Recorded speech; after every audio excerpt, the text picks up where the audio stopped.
अस्सलाम वालेकुम।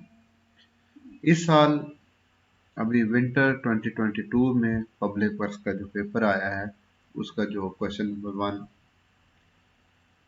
Contractor bill का था। उस पे कुछ यूट्यूब से सब्सक्राइबर ने पूछा है कि जी हमने ये सवाल किया है तो ये ठीक किया है या गलत किया है, तो मैंने इसका सलूशन अपलोड कर रहा हूँ मैं।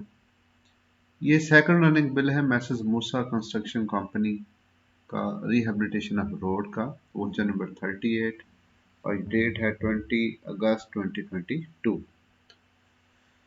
इसमें 10 आइटम दिए गए हैं, यूनिट रेट दिया हुआ है, रेट है, अप टू डेट क्वांटिटी है, quantities paid in last bill है। तो ये 30 मार्क्स का क्वेश्चन है। तो मैंने जैसे पहले अपनी वीडियोस में बताया कि ये जो डाटा लिखा हुआ है एज इट इज़ आपने अपने सोल्यूशन में क्वेश्चन पेपर हल करते हुए इसे एज इट इज़ लिख लेना है। और मैं बारहा कहता हूँ कि अक्सर स्टूडेंट्स पर 100 CFT या पर 1000 CFT या पर RFT को जो मल्टीप्लाई करते हैं तो वहाँ पे अपनी अक्सर मिस्टेक्स कर जाते हैं। और इसी में एक कुछ यूट्यूब से जो है ना लोगों ने ये पूछा है कि यहाँ पे अप टू डेट क्वांटिटी जो है वो 23,000 है, जबकि quantity paid in last bill 32,000 है, तो इसकी ट्रीटमेंट कैसे करेंगे। ये एक अहम इसमें नुक्ता था इस क्वेश्चन पेपर में कि जी अप टू डेट क्वांटिटी कम है जबकि quantity paid in last bill ज़्यादा है। तो एज इट इज़ हम इसे अपने कैलकुलेट करना है, तो ये वाली फिगर जो है ये नेगेटिव में आ जाएगी। यूँ समझ लें कि पहले वो ज़्यादा मैयर हो गई है, गलती से मैयर हो गई है, तो जब हम अप टू डेट क्वांटिटीज़ को लिखेंगे तो वो खुद ब खुद एडजस्ट हो जाएगी। मैं इसको आपको सोल्यूशन में दिखाता हूँ। तो ये देख लें, ये क्वेश्चन है तो मैं इसका सोल्यूशन लिखा है मैंने। ये विंटर 2022 का पेपर है। ये हमने डाटा फिल कर लिया। डाटा फिल करने के बाद मैंने यहाँ पे सिर्फ ABCD लिख दिया है। आप पेपर के अंदर मुकम्मल लिखिएगा, जैसे dismantling of brick, dismantling of brick, soling, इसी तरह तमाम जो है वो ये आपने फिल करने हैं। डिसमेंटलिंग ऑफ RCC 1 2 4, ठीक है जी। ये तमाम आपने यहाँ पे आइटम वर्क लिखने हैं और परसेंट आपने यूनिट का जो मेजरमेंट यूनिट है वो लिखना है, फिर उसका रेट लिखना है, रेट के बाद अप टू डेट क्वांटिटीज लिखनी है। अप टू डेट क्वांटिटी को आपने आप इसके साथ मल्टीप्लाई करेंगे तो ये इसकी अप टू डेट की अमाउंट आ जाएगी। तो यहाँ देखें, जब ये 23,000 अप टू डेट क्वांटिटी लिखी हुई है तो प्रीवियस बिल के अंदर ये आप देखें मैंने यहाँ पे 23,000 माइनस 32,000 किया है, तो ये वाली फिगर जो है ये आपकी इसमें आ जाएगी, माइनस में आ जाएगी।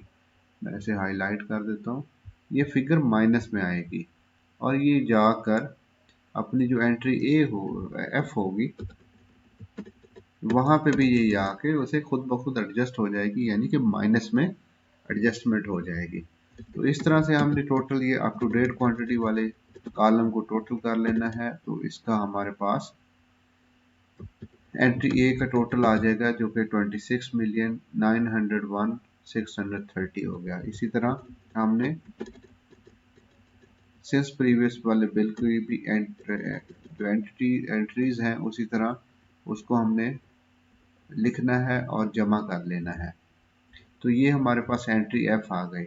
एंट्री F और एंट्री A का जो डिफरेंस है वो आ जाएगा हमारे पास deduct value of work shown on previous bill, यानी 8,494,995।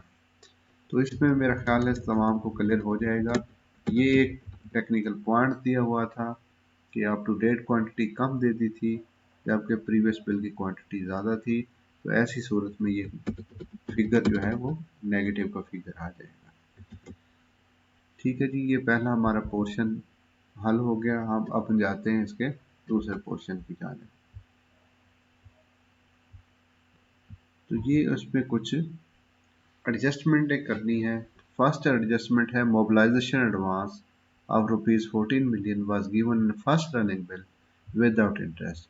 Recovery of first installment at the rate of 25% of total work value of work done up to second running bill is to be made in this bill. जो इस वक्त हमारे पास value of work done आ चुका होगा उसका 25% लेना है और उसकी रिकवरी कर लेनी है। तो सोल्यूशन में देखें हमने यहाँ पे जो एंट्री ए है वो हमारा up to date value of work done है, up to date value of work done है। तो इसका हम 25% लेंगे और उससे हम इसकी रिकवरी करेंगे। तो ये देखें यहाँ पे मोबिलाइज एडवांस को हमने यहाँ पे वर्क डन बट नॉट मेयर्ड वाले हिस्से में ही लेते हैं। आप अलहदा से इसका शेड्यूल भी दे सकते हैं मोबिलाइजेशन एडवांस का। 14 मिलियन हमारे पिछले बिल में था, तो इस बिल में हमने ये देखें कि हम एंट्री ए को, ये एंट्री ए है, इसका 25% आप ले रहे हैं।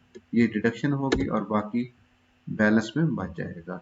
यहाँ एक्सप्लेनेशन लिख दें तो ठीक है, नहीं भी लिखेंगे तो ऐसी कोई बात नहीं है। तो यहाँ नीचे हमने इसके टोटल कर लिया 14 मिलियन और डिडक्शन शो कर दी और बाकी बैलेंस हमारे पास आ गया। और सिंस प्रीवियस बिल वाली एंट्री को हमने एंट्री डी का नाम दिया है और अप टू डेट हमारे पास जो एडवांस पेमेंट है उसको एंट्री बी का नाम देते हैं। तो ये पोर्शन हमारा यहाँ पे सॉल्व हो गया। अच्छा जी, अभी हम नेक्स्ट पोर्शन करते हैं जहाँ पे सिक्योर एडवांस को हमने सॉल्व करना है। तो सेकंड पॉइंट है secure advance of 80,000 CFT Crestone was given in the last bill at the market rate of 9,600 per 100 CFT which is to be adjusted in this bill. ये सारे का सारा एडजस्टमेंट कर ली गई है सिक्योर एडवांस की। उसके बाद तीसरा पॉइंट में secure advance 90,000 CFT crush is to be given in this bill. Point number 2 में हमने जो एडवांस पहले दिया हुआ था सिक्योर एडवांस वो इस बिल में रिकवर कर रहे हैं और पॉइंट नंबर 3 में नया सिक्योर एडवांस दे रहे हैं। इन दोनों की एंट्री हम सिक्योर एडवांस वाले शेड्यूल में करेंगे। तो उसमें सोल्यूशन में देखते हैं कि किस तरह से होगा। ये देखें 80,000 हमारे पास EFT था, आउटस्टैंडिंग था पिछले बिल में, 80,000 हमने रिकवर कर लिया तो बाकी बैलेंस में नील बच गया। ये हमने उसका रेट दिया, ये डिस्क्रिप्शन ऑफ आइटम दिया, यूनिट ऑफ मेजरमेंट दिया और रेट उसका बताया। ये मैंने पहले भी कई दफ़ा बताया है कि जो सिक्योर एडवांस है वो मैक्सिमम मार्केट रेट का 75% तक दिया जा सकता है। तो up to date amount of advance nil हो जाएगी क्योंकि हमने यहाँ पे हमारे पास क्वांटिटी आउटस्टैंडिंग नील हो गई है। इसी तरह इस बिल के अंदर हमने 90,000 CFT का क्रश पे एडवांस देने जा रहे हैं। तो 90,000 हमने यहाँ पे आउटस्टैंडिंग में शो करेंगे। 9,800 उसका रेट था और यहाँ पे देखेंगे जी हमने जो मार्केट रेट था उसका मैक्सिमम 75% रेट ले लिया और इस तरह से up to date amount of advance निकाल ली। इस रेट को इस क्वांटिटी से मल्टीप्लाई किया, डिवाइड बाई 100 किया क्योंकि ये पर 100 CFT के रेट में था। तो ये हमारे पास up to date of amount of advance आ गया। तो ये देखेंगे जी deduct amount of advance entry of C of the previous bill. तो पहले देखें पिछले बिल में हमारे पास 80,000 हमने रिकवरी की, 80,000 मल्टीप्लाई बाई 7200 डिवाइडेड बाई 100 करेंगे तो ये वाली अमाउंट हमारे पास आ जाएगी। तो आप फार्मूला बार में उसे देख भी सकते हैं। तो net amount since previous bill क्या बनेगा कि जो अब तक का एडवांस है और जो हमने एडवांस रिकवर किया है तो बाकी अमाउंट एंट्री ई कहलाएगी। इस तरह ये हमारा सेकंड शेड्यूल यानी अकाउंट ऑफ सिक्योर एडवांस जो है ना वो कंप्लीट हो गया है। अब हम इसके मेमोरेंडम पेमेंट की तरफ जाएंगे। मेमोरेंडम पेमेंट में सबसे पहले हमने एंट्री ए लिखनी है। आपके पास एंट्री ए मौजूद है, ये 26 मिलियन 908 की। ये देखिए ये एंट्री ए थी, ये हमने वहाँ पे एंट्री ए के तौर पे लिख लिया।